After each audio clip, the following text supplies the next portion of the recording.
Goeiedag, hoe gaan dit? My name is Wildkard. Welcome back to my channel. Thank you for watching my content and giving me the pleasure and privilege to yell about rugby, the greatest sport in the world.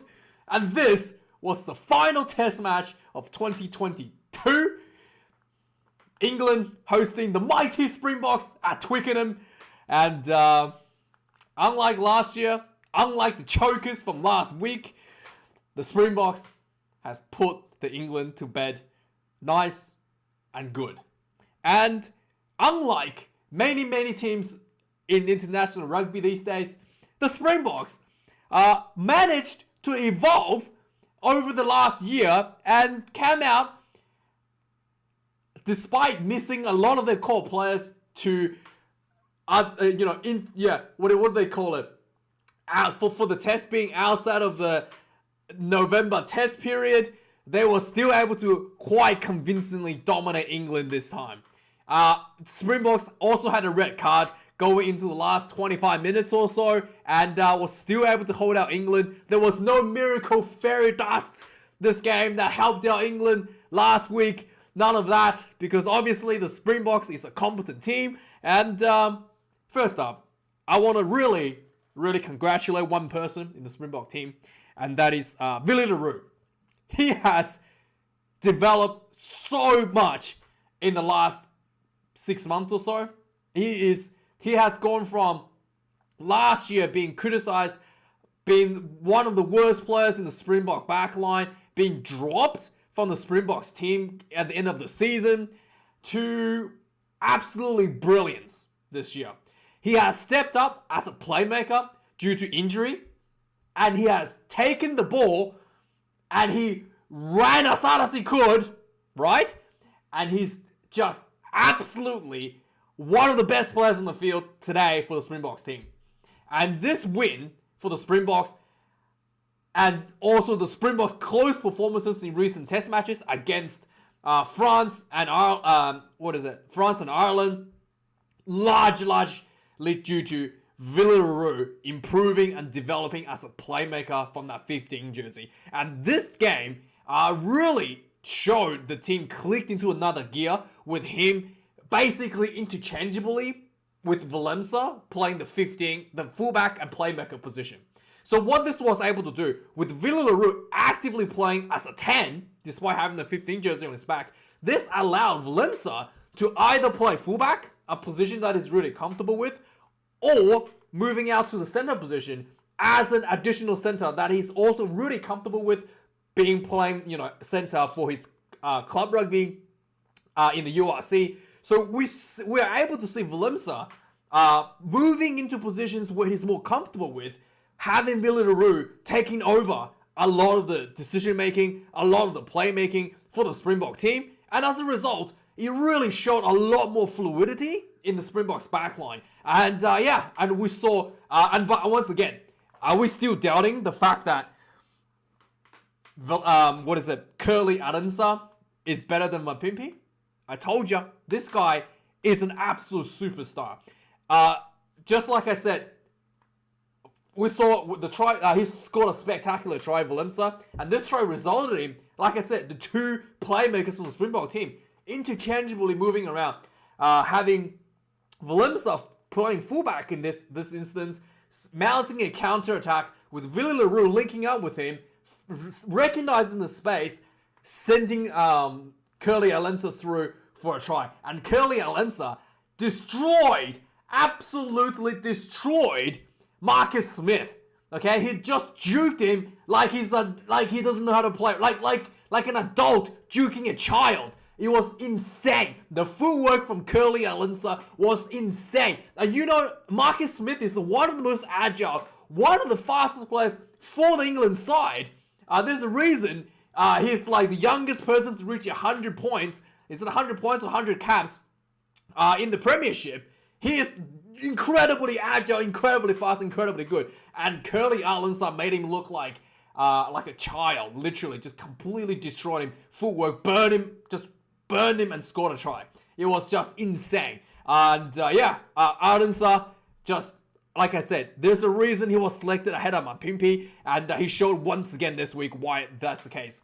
And then, let's talk about the big men, the big battle up front. So going into this match, a lot of talk. The English forwards came out into the media. Hey, we're gonna step up. We're gonna step up to the South Africans. We're not happy with our physicality from the previous games. And guess what? They got absolutely dominated. And this was absolutely awful. This is probably the worst performance by the English forwards for the whole year. And the English forwards has been pretty poor. Really poor this year. And this is by far the worst English forwards performance of the year. And the worst of them all is Johnny Hill. Yeah. He is awful. He probably shouldn't be in the England team anymore. It's just, he first of all, he cannot control his own emotions. He literally let his team down multiple times. He should have been yellow carded, maybe even red carded at the end for a dangerous clean out, because he lost control. He lost his emotions. He caused England, he reversed the penalty, because he lost his own emotions by picking up Faf de Klerk and throwing him after the penalty was given to England. Okay? So, just absolute, no control of his own actions, no control of his own emotions. And that's not the worst part. His lineouts were awful. He had the Springboks were able to pick off his lineouts so many times, right? Let's see how many lineouts the English lost. It's just mind-blowing. Alright, mind-blowingly poor, right? 4 out of 7 lineouts were stolen. Okay, and Johnny Hill is the primary receiver for most of these lineouts. Okay, absolutely awful. Scrum, also England got dominated. Again, Johnny Hill was just awful. I don't know why he's even in the team. And he tries to play these little games where he tries to trigger people with his little niggling. I saw at one point in the game, he literally put his hand on I think it was Sia, I think it was Dilendi. He literally grabbed Dilendi's face and tried to trigger him, try to get him to do something stupid and get him sent off, like he did to Darcy Swang where he put his hair against Australia in July. He tried to do that to Dilendi, and Dilendi's just he just literally grabbed my face, but he just backed out. He knew better. And then, you know what? Faf de Klerk set this guy straight. Just laid on the ball after he gave it a penalty. Again, he goes up, picks up Faf, throws him. Penalty gets reversed. And Faf was just laughing. I was laughing. I was clapping. This guy is an absolute idiot, and he deserved every minute of that. He deserved everything he did today. He let his team down big time. And another guy, like I said in the preview, Manu Tuilangi. Again, why is he in the team? I don't get it. So yeah, I had to check the stat afterwards because I thought he was really awful, but I didn't want to just call him out without any stats. So I checked the player stats, right? Manu Tuilangi, as a outside center, right? Let's see. He had 10 run meters from 7 carries. That's really bad. That's no better than a prop, right? Calvin Dickey got 8 meters for 3 runs, right? That's averaging lower than a prop. He did have one line break where I'm pretty sure he threw a pass that was knocked on. So really poor passing from him, but that wasn't kept in the stats. And what's really mind-boggling to me, he failed to make a single tackle. Okay? 0 tackles made, and he missed 2 tackles. Please tell me why this guy is in the team. I don't know. So the backline wasn't clicking at all with, I don't, England was awful, right? And Marcus Smith had a bit of a hurt leg or something in the second half, so he was taken off. After he was taken off, England didn't really just literally had nothing going on. What's his name? Came on the field. Henry Slade. Why did they put Slade on the field when Porter is clearly a better winger than him? He gets on the field just missed passes, drop balls everywhere. I don't know what he was doing. Again, this was awful performance by England. The Springboks belled the crap out of them despite having a play in the bin. Quite embarrassing. So with that being said, let's have a look at some of the overall stats. Run meters, 277 to England. 316 to the Springboks. At halftime, Springboks dominating the run meters, 203 to England's 65. Turnovers conceded at halftime. England already conceded 8. So 6 additional turnovers conceded in the second half. The Springboks only conceded 2 at halftime. And then in the second half, they were able to get 7 turnovers in the second half. And yeah, so in terms of tackle count, England 81, Springboks 105, 13 missed tackles of England, 22 missed tackles of Springboks. Pretty decent overall. But yeah, the English was not able to do anything else. That's the issue, right? Kicks in play, 15 for England, 26 for the Springboks. Despite having a lot fewer kicks in play for England, you figure that they were attacking a lot more. The kicks that they were doing were really poorly pressured.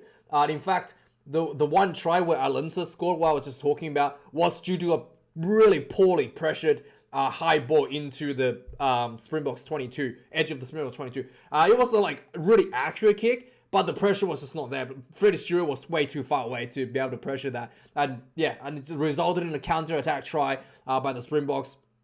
And also, yeah, Damien Valenza, like I said, is the greatest player in the history of the Springboks. He slaughtered 2 drop goals today. 2 drop goals. It was just bizarre. Springboks was just trying to do things that no one was expecting, almost like. And also, Faf de Klerk, believe it or not, kicked a 50-meter penalty goal. Yeah, I did not know that he can kick that far. Because he's Francois Stang, it was, quite big and tall. And you can see the size and weight he throws behind his kicks to pump those big long-range kicks. Faf de Klerk is, I don't know where he gets his power from. And he just pumped this ball 50 meters straight down the center. Was quite impressive. Owen Farrell was struggling with his kicking at the start of the game as well. Really uncharacteristic kicks, easy kicks that he would have popped through 100% of the time. He missed 2. So yeah, it was really bizarre for that. And yeah, the scrummaging, like I said, horrendous for England. Lost many of their own scrums. Already talked about that. Alana as well lost many of that. So this stats are not even accurate compared to the ESPN stats. And finally, the penalties conceded: 13 to England, 12 to the Springboks. There was a lot of pushing and shoving. The one red card was Thomas Dutoit, a shoulder charge into a tackle, and yeah, that was a red card. Yeah, really not much to say. That was quite stupid, quite reckless. And yeah, despite the red card, Springboks still able to win. And there was a yellow card for England somewhere. I can't even remember, but it doesn't really matter because they were. Oh, was that the Johnny Hill yellow card at the end? I don't know, but yeah, Johnny Hill was awful. He was, yeah. Anyway, enough said. Let's go through some of the interesting stuff that happened in the game. So yeah, right away, 5 minutes into the game, there was a penalty for the Springboks. Faf decides to take a kick and he missed. 3 minutes later, Farrell gets a penalty, he missed. So it was okay, what's going on here? 13 minutes in, England gets another penalty. Finally, Farrell converts this one. England gets on the board, 3 points to nil. 18 minutes in, so 5 minutes after that, Springboks gets another penalty. Faf kicks his first 3. Tick for tack. So 3-all, 18 minutes into the game. On the 20th minute, England gets another penalty at the breakdown. And this was really easy, right? Right hand side, so Farrell's right-footed. Is he left-footed? I think Farrell's left-footed actually. On the right hand side, left-footed, so this was a quite easy kick for him. And he missed this one. This one was pretty much right in front. The ball was pretty much in line with the right-hand goalpost. So that's about as close to the middle as you can get, pretty much. And he misses this one. Yeah, so I was mind blown at how this was happening. And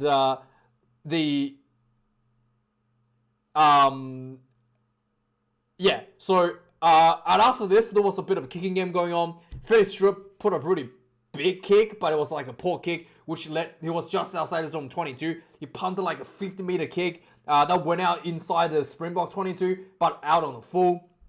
Although a really huge kick, this had to be brought back to a Springbok line out 22 minutes out from the English sideline, and this too led to a lot of pressure on the England side. So the Springboks goes for a line out, nice long ball, sets up a more. England gets penalised for side entry. And then after this, Springbok goes for another line out. England gets penalised again for side entry. The new guy, the number 6, gets penalised again. 25 minutes in again, another 5-meter line out, and this time I thought it was just kind of stupid because the referee was giving him warnings. Could have been a yellow card coming, but instead the Springboks didn't go for the more. They popped the ball out front back to Bungi Munabi, who pops the ball to Sia Khaleesi with the crash ball, short ball. Whilst this was really smart and clever, I thought this could have just gone for the yellow card, but he was held up, no try. Really clever play, yeah, but there was no try. So 30 minutes into the game, the Springboks was just camped inside the England half for quite a while now. And Damian Willemse goes for a drop goal. And he slots it straight through. Suddenly, and this was just like perfect kick as well. Just perfect drop goal. 6 points to 3 Springboks taking the lead. And then 2 minutes later, it's a bit of a kicking game. Again, England was attacking at around the halfway point. They're not going anywhere. Marcus Smith decides to put a high ball onto the 22-meter line. This was actually a pretty good kick in terms of accuracy. You landed basically exactly on the 22-meter line. But Freddie Stewart was a bit too slow to get there. So there was no pressure. Damian Willemse gets the ball, steps Freddie Stewart, and then counter-attacks. He links up with Willie LaRue, who then throws the ball out wide to Curdy Alensa, runs down. This guy, like I said, saw Marcus Smith coming, just completely juked him and destroyed him out wide, goes in for the try. This was just absolutely amazing. Mind-blowingly good. He made Marcus Smith look like nothing. Nothing. And then after the try was scored, Faf de Klerk missed the conversion. 11 points to 3. The Springboks gets a bit of a comfortable lead. After this, again, Damian Willemse was again made a nice little half break. And he was able to link up with Alensa and with Willie LaRue helping. So yeah, he was really like starting to see that Willie LaRue and Willemse is interchangeably playing different positions as playmakers, fullbacks, and center. So the two of them are literally just slotting into the center, 10 center, fullback, like interchangeably, just to give the team extra create space for the team, which was just absolutely beautiful to see. So 37 minutes of the game, there was a 5-meter Springbok line out. Another penalty. I thought for sure this was going to be a yellow card. The referee says this was a warning, a team warning now. So there was yellow card warning for collapsing the maul, but this is an offside from the back. So this was like a team warning. Any penalties will be a yellow card. And I thought for sure the Springboks would go for another line out. Faf de Klerk takes the 3-point. I know I was mind blown by this decision. So I didn't know what they were thinking. So not getting a line out, not getting a yellow card, not getting a try from this was a huge waste of opportunity. I felt like, but the Springboks walks away 14 points to 13 with about a minute left. So going to halftime, 14 points to 3. I think maybe that's what they had in mind. There was a kickoff, but nothing really happened. But still, I thought for sure they would have gone for a yellow card and try. And then anyway, second half starts. A minute into the second half, there was a penalty advantage. And Damian Willemse slots a 14-meter drop goal. Yeah, this was quite impressive. Right down the center and just sailed through with plenty of space behind it. So he probably could have dropped like a 50-meter drop goal there. I'm pretty sure Twickenham is not altitude. And he made it look so easy, right? So score 17 points to 3. 45 minutes into the game, England gets a penalty finally, and Farrell pops this one through. 6 points to 17. And it looks like England might have a repeat of last week. They have to chase a big deficit. And then just... so right after this penalty was kicked, England gets a penalty from the kickoff. And Faf de Klerk was just like laying on the ball. And Johnny Hill picks him up, throws him, and Faf de Klerk does a backflip, right? Looked pretty bad, pretty vicious. And referee reverses the penalty. That was just absolutely stupid. Because Johnny Hill, like I said early in the game as well, he was like just trying to like bit of pushing, shoving. He had his hand on like Damien Dialendi's face and just trying to like rough him up a bit. Just trying to get him to do something stupid to get himself sent off. Dialendi didn't buy it, but yeah. He falls for Faf de Klerk, and Faf de Klerk was laughing and clapping. And so the penalty gets reversed. So Springboks goes for a 5-meter line out. The Moore actually gets stopped, but then the England player gets his hand into the ruck. I think it was Tom Curry. Yeah, Tom Curry hands ruck. And yellow card. Yeah, Johnny Hill's stupidity resulted in this yellow card. And suddenly, England is in big trouble with a yellow card. So Springboks goes for another line out. They go for the Moore again. Again, England defended this, which was quite impressive. This is why I haven't play in the bin. The Springboks crash ball, got really close to the goalpost. It looked like Maori Itoje had his hand on the ball, and it was a turnover. There was like no ruck, but the referee says hands off. So yeah, you look like Maori Itoje actually had this ball like turned over. So he had to let the ball go, and then the ball kind of pops out. Ibn Isbeth jumps on it and crashes over for a try. Suddenly the score 24 points to 6, and 57 minutes into the game, Springboks scrum, he started to really dominant and gets a penalty on the halfway point. And what do you call it? Faf de Klerk decides to take a 50-meter penalty kick. I was surprised. I didn't know he could kick that far. Like I said, he popped this one through quite easily, actually. 27 points to 6. Not quite easily. Quite accurately, but it was just enough distance to get through. 58 minutes into the game, Thomas Dutoy, the big prop, gets on the field. He literally just got on. He puts in a shoulder charge onto, who was it? Onto Cowan-Dickey's head.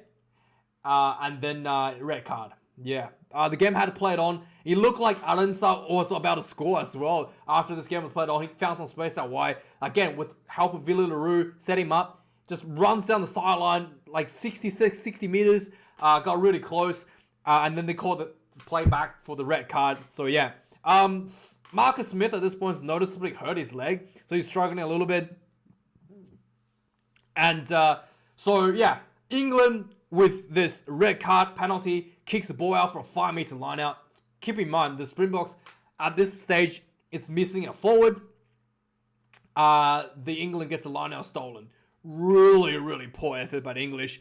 And so anyway, England, the Springboks tried to kick the ball out. The ball hits the spider cam. So the Springboks had to do a 5-meter line out to clear again. Luckily for England, they get a penalty from this like a few phases later from the scrum. So England actually gets another opportunity to go for another 5-meter line out. Right, England goes for the 5-meter line out. This time they set up the Moore. It didn't get through. But England just kept building faces. Really reluctant to spread the ball wide. Eventually, they couldn't break and they couldn't score a try. But they did have a penalty advantage. England goes back for another line out. Okay, another 5-meter line out, and guess what? England gets line out stolen again. Yeah, really, really bad against the play in the bin. I don't know how that's even possible, but it happened. On the 69 minutes into the game, the Springboks gets another penalty on the scrum, starting to really shift the momentum against the English forward pack. 70th minute, there was a nice little crossfield kick from England. Farrell was taking over the 10 spot. Farrell did look more comfortable at 10, to be really frank. I really felt like Farrell was probably a better 10 option, and having Marcus Smith at 12 is probably the better play. Farrell puts a crossfield kick. Jack Knoll catches it on the other side. And this was a crossfield like inside the English trying to do something we've never seen before. And he tries to run, and he runs like quite well. He makes a nice break, gets like into the Springbok half. And then the Springbok English gets another penalty advantage. Faf de Klerk looked like he hurt his leg. And then England just take a quick tap while Faf is still on the ground.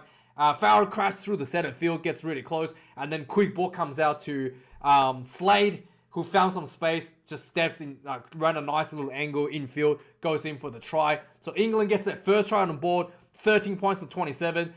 Just 1 minute into the 70th minute, almost looking like it could be a repeat from last week, where England just scored 3 tries in 10 minutes again, after this try was scored. But no, not against the Springboks, because Springboks are not chokers. And Springbok just had to hold on for the last, 10 minutes or so. Again, England execution was really bad. There was a number of scrums where England just completely got folded. It looked like Stewart hurt himself. One of the scrum that was folded just got destroyed. The England scrum was just absolutely got one-sided affair because, you know, the locks were awful, I guess, and the props weren't that great. Yeah, so England was really struggling with their own set piece. And then Slater started dropping the ball. And England just with about 3 minutes left, had one last opportunity pretty much to score with a 22-meter line out, just, you know, just outside the Springboks 22, and not straight. Yeah, I felt like I was watching the Wallabies at this point, but I was like, oh, wait, the Wallabies actually did better today. So, yeah, not the Wallabies, but yeah. Finally, at the end, 80th minute, Springboks was inside the England half, and England was trying to run the ball out their own 22 actually, and Johnny Hill lifts someone, clean out, lifts some player off his feet upside down, and resulted in a penalty. Springboks could probably just kick for 3, but they opted to go for touch with a red card still. So everybody was surprised, and Manny Lebok, I think this was the trick. Manny Lebok just kicks the ball dead. I think this was psych. I think the Springboks tried to psych out the English team and see what they. Because I thought that was really weird because you're risking injury and there's really nothing to gain. It's just a test match. And I think there was intentional. He kicked it up, the ball dead. But anyway, it also looked like Elton Yangshi's girlfriend, the dietitian, was back. She was on the sideline cheering. Pretty sure that's her, right? The pretty brunette that was cheering, and not the physio. There was another taller brunette that was cheering. Pretty sure that's the girl that was having an affair with Yangshis and Elton Yangshis. But yeah, she's back. It looked like. Let me know if that's the right person or not. But anyway, guys, that was fun. Thanks for watching, guys. Like, comment, subscribe. I'll see you guys next week for the news, and I don't know, I'll figure out some content going into Christmas. Thanks for watching. Cheers.